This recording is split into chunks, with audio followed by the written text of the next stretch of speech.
In London, 3 teaching jobs, one in London for 4 years, one in a boarding school for behaviourally disturbed boys in Lincolnshire for 9 years, and then 27 years at Collingwood School in West Vancouver here.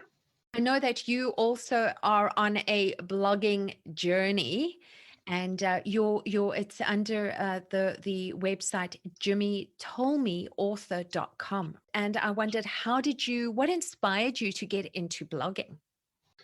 Well, I retired 3 years ago, and my goal was to write a memoir, which I did with Kilt in the Closet, albeit in the third person, but it is me.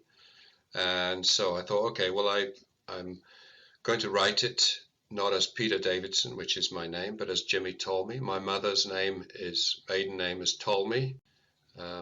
Jimmy Told Me is my pen name, but I didn't use it with Pete's Pandemic, my second book, because Pete Pandemic, they just roll off the tongue. So it's Pete Pandemic, and it would be silly if Pete's Pandemic came from Jimmy, because then it would be Jimmy's Pandemic, and we don't want that.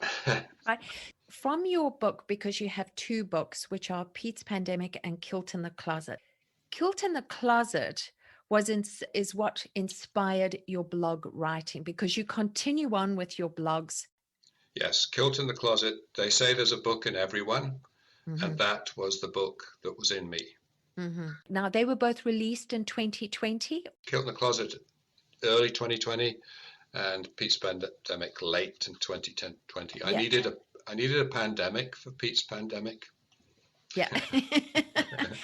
Thank you, COVID-19. Yes, thanks very much, COVID.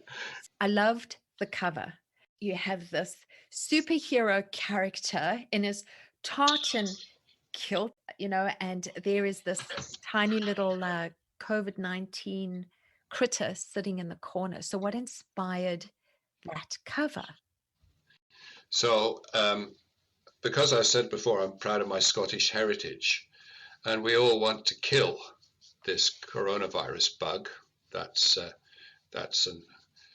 axiomatic. So I thought, okay, I'm going to be a Scotsman, and I'm going to do my level best to slay this terrible disease. And I'm going to do so by writing upbeat, positive blogs for 100 days, saying, take that, COVID. You haven't got me down. You haven't killed me off.